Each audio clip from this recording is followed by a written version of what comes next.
You're watching your local election headquarters. An ABC4 News Town Hall Special, America in Crisis, a positive path forward.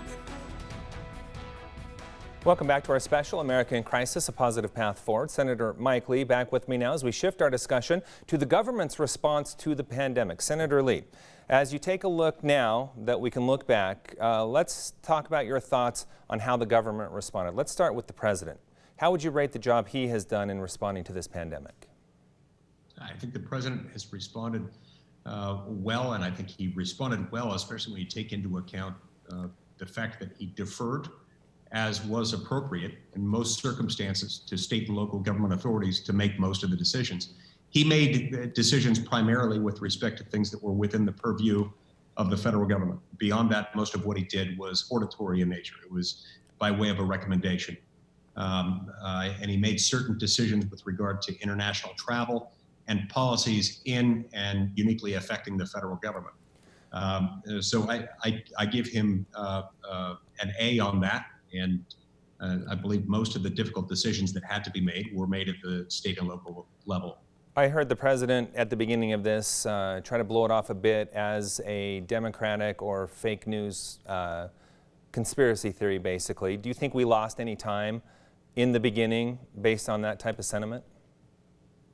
Well, I think a lot of people throughout the country weren't quite sure what to think of it. And most people I know at one point or another went from thinking that the country wasn't taking it seriously enough to perhaps hyper-focusing on it too much. The president is a human being, and the president, like so many people, I think, wasn't quite sure at the outset where it would lead.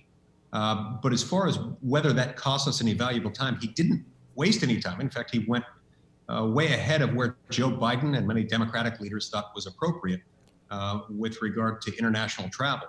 I'm not sure he could have acted much earlier than he did in the areas where federal action was necessary and appropriate. Okay, Senator Lee, we solicited questions from our viewers for part of this special. I want to get to some of those now.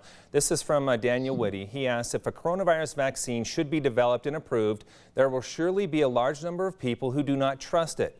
Do you think it is constitutional to forcibly administer a coronavirus vaccination to those who do not want it? I'd be highly skeptical of such an effort. And let me say this at the outset. Daniel's question presupposes a world that I think many of us would be very pleased to face, meaning a world where we have a vaccine. That vaccine, if made widely available, would be made widely available only if certain standards of safety and efficacy were met.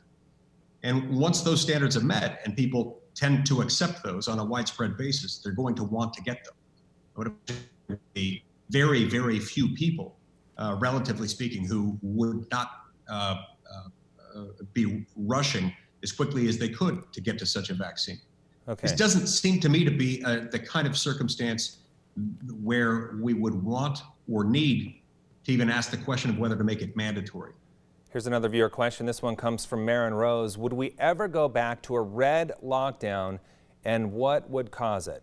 What are your thoughts? Can you ever see going back to a lockdown as a result of this? In response to the coronavirus, no. I'd be very skeptical, certainly, of another government-driven lockdown. As I've mentioned before, that there is a real public health cost to forcing people to stay in their homes. In other words, it's not a simple binary choice between, on the one hand, protecting lives and on the other, protecting the economy. There are very significant costs in terms of quality of life and even preservation of human life to telling people they've got to stay home. When you do that, we've seen, and recent statistical data support the conclusion that people avoid getting necessary treatment for things like cancer, even cases of people going in for treatment for acute appendicitis were way, way down. You had hospitals that had never seen a slowdown quite like that before. And the interesting thing to remember here, Glenn, is the human body didn't change. Human physiology didn't change such that appendices no longer rupture or require surgery or removal. Nor did the human body stop needing treatment for things like cancer. But people stopped seeking treatment because of the fact that they were put in this lockdown position.